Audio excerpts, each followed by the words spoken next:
শাক দেখলে আমি অস্থির হয়ে যাই, কারণ শাক আমার অতি পছন্দের এবং প্রিয় খাবার। মাছ মাংস যাই থাকুক, শাক ছাড়া আমার চলেই না। আসসালামু আলাইকুম, কেমন আছেন আপনারা সবাই? বিউটিস কিচেন ব্লগ থেকে আমি বিউটি সবাইকে স্বাগতম জানাচ্ছি। আশা করছি সবাই ভালো আছেন। এই গরমে যদিও সবাই খুব বেশি ভালো নেই, তারপরও আলহামদুলিল্লাহ ভালো তো আমাদের সবার থাকতে হবে। আলবিকে স্কুল থেকে নিয়ে আসার পথে আমি রাস্তার আশেপাশে কোথাও সুন্দর শাকসবজি এবং পছন্দের কোনো সবজি যদি পাই তাহলে আমি নিয়ে আসি। নিশ্চয়ই চিনে থাকবেন, মালঞ্চ শাক কিনে নিয়ে এসেছিলাম। সুন্দর করে বেছে খুঁটে নিয়েছি এবং ধুয়েও নিয়েছি। আর এটা ছিল রাতের রান্না। পাবদা মাছ বের করে নিয়েছি, কেটে নিব। আর পাবদা মাছ আলু টমেটো দিয়ে মজার একটা ঝোল রান্না করব, যেটা আমার পরিবারের সবার পছন্দ। আমি রান্নাটাও বসিয়ে দিয়েছি। শাকগুলো পরিষ্কার করে ধুয়ে নিয়েছি, তারপর আগে সিদ্ধ করে নিব। আর এই শাকগুলো বেশিরভাগই গ্রামে বেশি পাওয়া যায়, গ্রামের শাকগুলো খুবই মজার হয়। আর ঢাকাতে আসলে খুব কম পাওয়া যায় শাকগুলো। আর বিশেষ করে দেশি এবং হাইব্রিড কিছু শাক আলাদা আছে, যেগুলো চিনে কিনতে পারলে খুবই মজার হবে। আমি সিদ্ধ করে তারপর বাগার দিয়ে দিচ্ছি।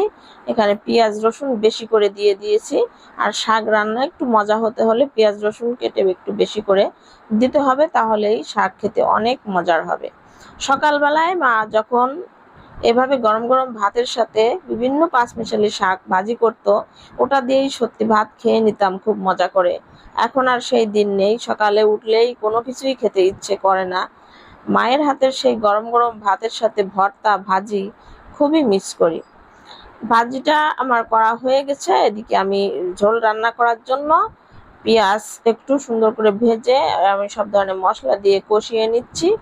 আর রান্না করার সময় জানালা একবারেই খুলতে পারি না, এত পরিমাণ বাতাস আসে। আর জানালা বন্ধ করলে তো মনে হয় কি দোজকের আগুনে পুড়ে জ্বলে মরছি, এতটাই গরম, সহ্য করার মতো না। যাই হোক, আমরা যারা মেয়েরা রান্নাঘরে কাজ করি তারাই জানি গরমের কষ্টটা কি। শুধু আমরা না, পুরুষেরা যারা বাইরে কাজ করে তারাও কষ্ট কম করে না। সবাই আমরা আসলে এই গরমে কষ্ট পাচ্ছি। তবে মাছগুলো একটু সুন্দর করে কষিয়ে নেব। আর কষানো হলে হয় কি, মাছের গন্ধটাও চলে যায়। আর সাথে আমি মাছের উপর একটু জিরে বাটা দিয়ে দেবো। আর এই জিরে বাটাটা দিলে মাছের একবারে কোনো গন্ধ থাকে না। মাছগুলো খেতে যেমন মজার হয়, তেমনি ঝোলটাও খুবই মজার হয়।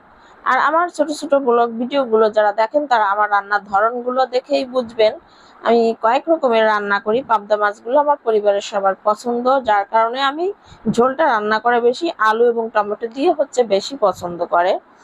এবং মাছগুলো আমি সুন্দর করে কষিয়ে তুলে রেখে দিয়েছি। আলুগুলো একটু সিদ্ধ করে নিয়েছি, টমেটো দিয়েছি। এখন এর উপরে কষানো মাছগুলো দিয়ে পরিমাণ মতো ঝোলের পানি দিয়ে দিব এবং কিছু কাঁচামরিচও দিয়ে দেব। আর ঝোলটা একটু শুকিয়ে আসলে, বলক আসলে জাল করে নিব সুন্দর করে। তারপর নামানোর আগে ধনিয়া পাতা দিয়ে আমি নামিয়ে নেব। মাছের ঝোলটা আমি বেশিরভাগ এই ধরনের কড়াই রান্না করি। কড়াইতে এই ঝোল রান্না খুবই মজার হয়। আমার রান্নাও শেষ হয়ে গেছে। আমার ছেলে আলবি এখন নুডলস খেতে চাচ্ছে। এখন রাত বাজে প্রায় 10:30। ওকে ভাত খেতে বললাম, ও ভাত খাবে না, বলছে আম্মু আমি এখন নুডলস খাবো। বাচ্চাদের বায়না এবং আবদার আমরা যারা মায়েরা আছি তারাই জানি, যে বাচ্চারা ভাত খেতে চায় না তাদের জন্য এই প্যারাটা নিতেই হয়। তো গরমেও অস্থির হয়ে যাচ্ছি, রান্না শেষ, তারপরেও বাচ্চার জন্য নুডলস রান্না করতে হচ্ছে। তো কোনোভাবে আমি একটু ঝটপট করে নুডলসটাও রান্না করে দিলাম। একটু পেঁয়াজ ভেজে নিয়ে তেল দিয়েছি সামান্য, আর মশলা ডিম দিয়েছি কিছু দিয়ে, তারপরে আমি নুডলসটা একটু ঝরঝরা করে রান্না করে নিয়েছি। রান্নার শেষে যে কাজগুলো করি প্রতিদিন, চুলাটাও মুছতে হয়। মাঝে মধ্যে অলসতায় ধরে যায়, চুলা মুছতে ইচ্ছে করে না, যে পরিমাণ গরম পড়ছে, গা দিয়ে টপ টপ করে ঘাম পড়ে যাচ্ছে। তারপরে চুলো না মুছলে ভালোই লাগে না। সুপ্রিয় দর্শক, আমার ভিডিও দেখার জন্য আপনাদের অনেক ধন্যবাদ। আপনারা সবাই ভালো থাকবেন। আর আমার ভিডিও যদি ভালো লেগে থাকে তো সাপোর্ট করে পাশে থাকবেন। আর আমার ইউটিউব চ্যানেলে সেম নামে আমার চ্যানেলটা থেকে একটু ভিজিট করে আসবেন। ভালো লাগলে সাবস্ক্রাইব করে পাশে থেকে যেতে পারেন। সবাইকে অসংখ্য ধন্যবাদ আবারও।